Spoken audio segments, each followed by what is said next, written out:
네, 안녕하세요. 오늘은 경희대 공개한 내신 2등급 대 일반고 학생 기계공학과 학종 합격자 사례를 같이 얘기해 보도록 하겠습니다. 우리가 흔히 이제 학종이라고 하면은 교과와 비교과가 나뉘고, 교과에서도 이제 등급 위주로 뭐 대학이 공개한 입결이라든지 이런 거에 집착하기 마련인데, 이 교과 학습 발달 상황을 평가하는 방식이 교과 전형과 학생 종합 전형은 완전히 다르다. 그 학교의 수준이라든지 원점수라든지 여러 가지를 복합적으로 본다는 점을 반드시 인지하시고 그것의 평가 방식에 따라서 나의 경쟁력을 파악하는 것이 가장 중요하다. 단순히 정량적인 내신 등급만으로 경쟁력을 파악해선 안 된다는 점을 먼저 강조를 드리겠습니다. 자, 이 학생의 경우에 우선 1학년과 2학년 때 어떤 과목들 추이를 보시면 일단 우리가 기계공학과라는 측면에서 봤을 때 공대잖아요. 그렇죠? 물리 같은 과목들을 필수적으로 이수하면서 그 역량을 중심으로 보는 그런 학과다라는 점을 염두에 두고 그 역량을 중요하게 평가하는 경희대에서 그런 것들이 대단히 중요하다. 이런 어떤 대학이나 전형별 특성들도 반드시 이해를 해야 될 겁니다. 자, 그러면 이제 1, 2학기를 나눠서 봤을 때 1학년 때 우선 이 학교는 130명 정도밖에 안 되는 좀 적은 수의 학교이기 때문에 단순히 내신 등급을 따는 게 좀 어렵게 느껴지는 학교일 수도 있습니다. 뭐 평균이나 표준 편차 수준을 봤을 때도 아주 까다로운 그런 내신을 따는 그런 학교 유형은 아니고 평범한 한 중상 정도의 일반고다라고 보실 수 있겠습니다. 자, 이런 학교에서 이 친구는 1학년 1학기 때 수학 2등급, 2학기 때 2등급, 그다음 2학년으로 가서 수학 1, 2로 나눴을 때 아쉽게도 수학 1은 3등급을 받았지만 수학 2는 3등급, 2등급으로 조금 상승하는 모습을 보였습니다. 자, 그럼 우리가 생각하기에 수학이 주요 과목이고 중요한 과목이니까 이렇게 3등급을 받으면 왜 상위권 대학에 못 가는 거 아니냐 이렇게 생각할 수 있지만 이 친구의 원점수 수준 81점이나 87점 그리고 평균 대비 점수를 봤을 때 나름대로 괜찮은 원점수를 획득했다. 그리고 좀 더 구체적으로 들어가면 원점수와 평균과 표준 편차 사이에서 이 친구가 130등 가운데 대략 상위 몇 퍼센트 또는 몇 등 정도 했는가를 추정할 수가 있기 때문에 그런 측면에서 경쟁력을 가지고 있다면 학종에 지원해서 합격을 또 기대해 볼 수도 있습니다. 아무튼 수학 과목은 이렇고요. 이제 중요한 거는 뭐다? 이제 1학년 때 통합과학도 2등급, 1등급으로 양호하지만 더 중요한 거는 2학년 때부터의 선택 과목이다. 자, 이 질문은 어떻게 됐을까요? 물리와 화학을 선택했습니다. 이수 핵심 과목 중에 하나의 물리와 화학을 선택을 했고, 근데 보시다시피 물리 원의 이수자 수가 너무 정말 소인수 과목이 되어버렸습니다. 그래서 27명이 이수를 하면 기본적으로 2등급을 받으려고 해도 전교저기 27명 중에 3등 안에 들어야 돼요. 그러니까 대학도 이런 것들을 반영을 해서 단순히 이 친구가 1등급, 2등급을 못 받았다고 해서 나쁜 평가를 하는 게 절대 아니라는 거예요. 등급만 놓고 보면 상위권대를 지원하기 대단히 쉽지 않은 등급으로 보이지만 인원수가 워낙 적기 때문에 원점수 수준을 봤을 때 이 친구가 물리가 뭐 크게 나쁘지 않다. 또는 이제 세부 능력 특기사항을 같이 고려해서 보겠죠. 화학도 역시 3등급이긴 합니다만 원점수가 90점을 넘은 것도 가만히 될 겁니다. 이에 대해서 이 친구는 지구과학도 이수를 했습니다. 3학년 때 어떻게 보면 가장 중요한 과목이라고 할 수 있는 미적분에서도 역시 안타깝게 3등급이긴 하지만 역시 인원수가 80점, 80명 정도다. 이런 상황에서 역시 원점수 수준 대단히 중요하고요. 우리는 여기서 알 수 있습니다.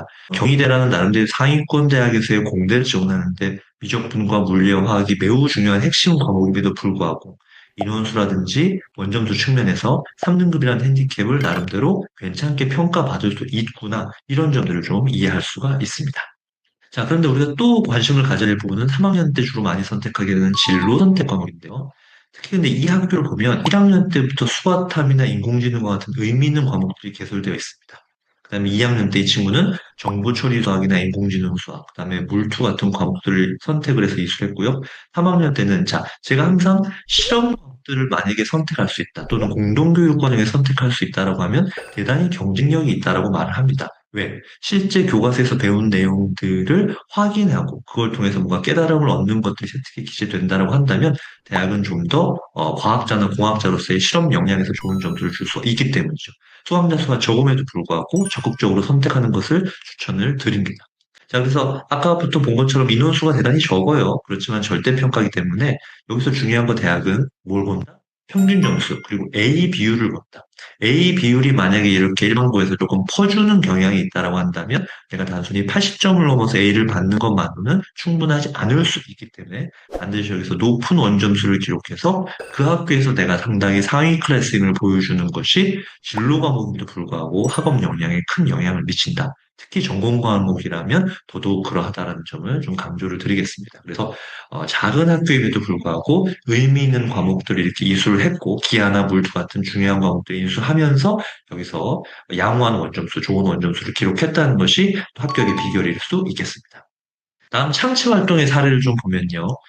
동아리나 자율활동을 봤을 때, 자, 전기 자동차 제작. 어쨌든 우리가 기계공학과에서는 자동차라든지 뭐 항공이라든지 이런 어떤 기계 장치 로봇이라든지 이런 부분에 대해서 실제로 뭔가 탐구 활동만 하는 것이 아니라 조립해보고 제작해보고 코딩과 연결해서 피지컬 컴퓨팅 활동을 해보는 이런 경험들이 상당히 중요합니다. 그래서 기계공학이나 전기전자 파트에서는 이런 경험과 같은 활동들을 반드시 해보는 걸 추천을 드리고요.